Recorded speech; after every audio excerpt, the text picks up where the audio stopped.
Subscribe कीजिए फिल्मी beat, दबाएं बेल आइकन और पाएं एंटरटेनमेंट से जुड़ी खबरें सबसे पहले।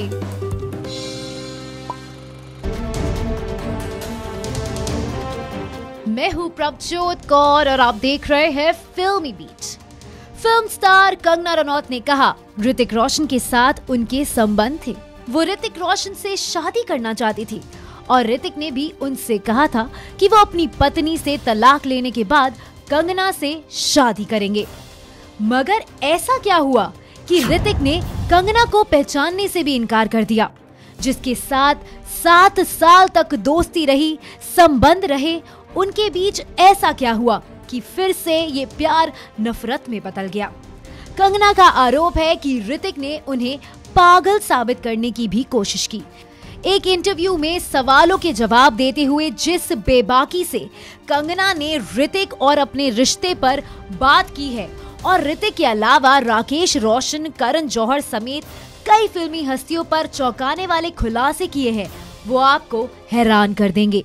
कंगना ने विमेन कमीशन पर भी सवाल खड़े कर दिए हैं।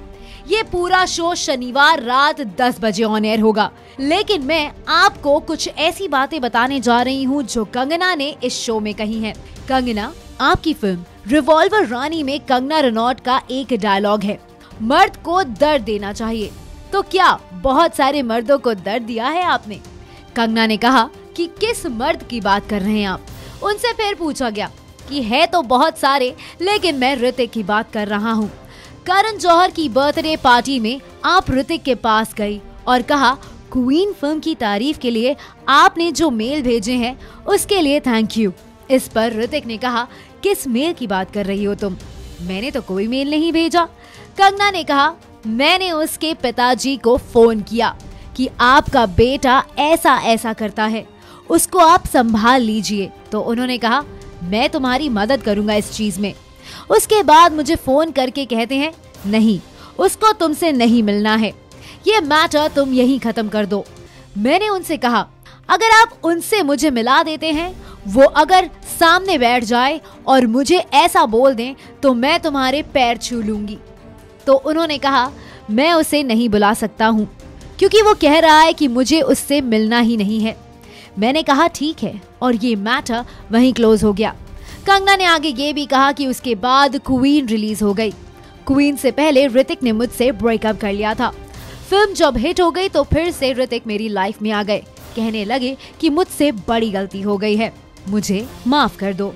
ऋतिक पर बात करते हुए कंगना ने आगे ये भी कहा देखो तुम पहले अपना दिमाग बनाओ, तुम्हें मुझसे शादी करनी है या नहीं?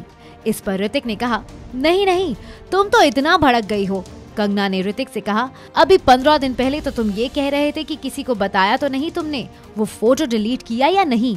तुमने इतनी बदतमीजी से मुझसे बात की, अब 15 दिन बाद तुम ये कह रहे हो कि तुम्हारी सब बहुत तारीफ कर रहे हैं। मुझे बड़ा गर्व महसूस हो रहा है। कंगना ने कहा कि मैंने ऋतिक से एक बार और सोचने को कहा है, मगर इस बात पर वो भड़क गया। उसका कहना था कि क्वीन फिल्म की सक्सेस मेरे दिमाग चढ़ गई है। कंगना ने आगे ये भी बताया इसके बाद मुझसे ऋतिक करण जौहर की पार्टी में मिला, यहाँ भी उसका यही कहना था कि सक्सेस मेरे दिमाग चढ़ गई है। मैंने कहा सक्सेस से तुम बदले हो, मैं जैसे पहले थी वैसे ही आज हूँ। कंगना ने उन 1000 मेल के बारे में भी सवाल किए जो ऋतिक ने कहा था कि कंगना ने मुझे हजारों से ज्यादा मेल भेजकर परेशान किया था। इस पर कंगना ने कहा मेरा और ऋतिक का रिश्ता साल 2014 में खत्म हो गया था। उसने वो मेल खुद को भेजा है मेरे अकाउंट से, लोगों को दिखाने के लिए कि हाँ मुझे तुम्हारी याद आ रही है, मैं तो मर गई, मेरे दिमाग में प्रॉब्लम है, मेरा तुम इलाज कर दो। अरे यार तुम खुद को मेनका और मुझे विश्वामित्र समझते हो। कंगना ने आगे ये भी कहा कि अगर आपको मेल आते थे और उस मेल से दिक्कत थी तो पहले बता देते, हम तो मिलते थे, साथ काम करते थे, पहले ही मना कर देते। 2 साल बाद क्यों याद आ रहा है? पहले आपने ये मेल इकट्ठे किए, फिर आपने इसकी फाइल बनाई और इंडिया का बेस्ट क्रिमिनल लॉयर हायर किया कि लड़की से मुझे बचाओ। कंगना ने आगे ये भी बताया कि ऋतिक ने ये सब इसीलिए किया ताकि हम पहले ही उसको पागल साबित कर दें, कि कल को ये लड़की कहेगी कि ऋतिक ने मुझसे प्यार किया था, शादी का वादा किया था, तो कोई मानेगा ही नहीं। कंगना ने कहा ऋतिक का ये प्लान सक्सेस भी हो सकता था, मगर तभी क्वीन फिल्म आ गई। उसे पता नहीं था कि जिस फ्लॉप हीरोइन को वो डेट कर रहा है वो क्वीन से इतनी बड़ी स्टार बन जाएगी और तनु वेड्स मनु से सुपरस्टार बन जाएगी।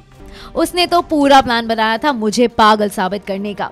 कंगना ने ऋतिक पर यह आरोप भी लगाया कि बाप का पैसा उसके सिर पर चढ़ा हुआ है। कंगना ने आगे ये बताया कि मैं काइट्स के बाद ऋतिक के साथ फिल्म नहीं करना चाहती थी। क्रिश 3 के लिए मैंने मना कर दिया था, लेकिन उस इंसान ने 6 महीने पीछे पड़कर मुझे ये फिल्म साइन करवाई। अगर मैं इतनी ही पागल हूँ और आपके पीछे पड़ी रहती हूँ तो क्यों मर मर कर मुझसे फिल्म साइन करवाई? आपकी ही फिल्म थी, आपका ही प्रोडक्शन हाउस था, तो 4 हीरोइंस को रिजेक्ट करके मुझे ही क्यों लिया? ये मैं जानना चाहती हूँ।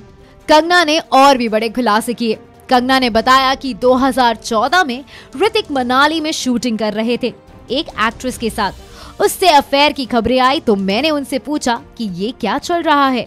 वैलेंटाइन डे था तो मैंने उनसे कहा आपने वैलेंटाइन डे पर मुझे कॉल नहीं किया। उन्होंने कहा वैलेंटाइन डे पर मैं तुम्हें कॉल क्यों करूंगा? मैंने कहा तुमने तो कहा था कि मुझसे शादी करने वाले हो, तो वैलेंटाइन डे पर कॉल नहीं करोगे?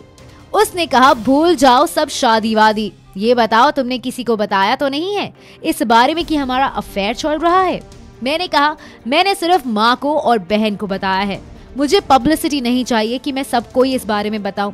तुमने कहा था कि तलाक की बात कॉन्फिडेंशियल है, तो मैं क्यों बताऊंगी सबको? उसने आगे कहा कि मेरा तुम्हारा कुछ नहीं है, तुम भूल जाओ सब। ये सब बातें फरवरी मार्च की हैं। अगले महीने क्वीन आई तो उनका कहना था कि तुमने क्या काम किया है, मुझे तुम पर प्राउड है। कंगना ने इस शो के दौरान इतनी बड़ी बड़ी बातें कही। उनका कहना था कि ये बातें पुरानी जरूर हैं, लेकिन मुझे ऐसे प्लेटफॉर्म की जरूरत थी जहां मैं ये बातें कह सकूं। कंगना के ये पूरे इंटरव्यू में से ये कुछ बड़ी बातें थी जो मैंने आपके साथ अभी शेयर की।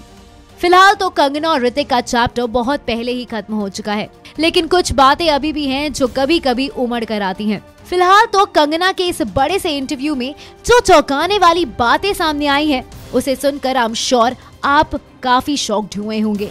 इस वीडियो में बस इतना ही। बॉलीवुड और टेलीविजन की तमाम बड़ी खबरों को जानने के लिए देखते रहिए फिल्मी बीट।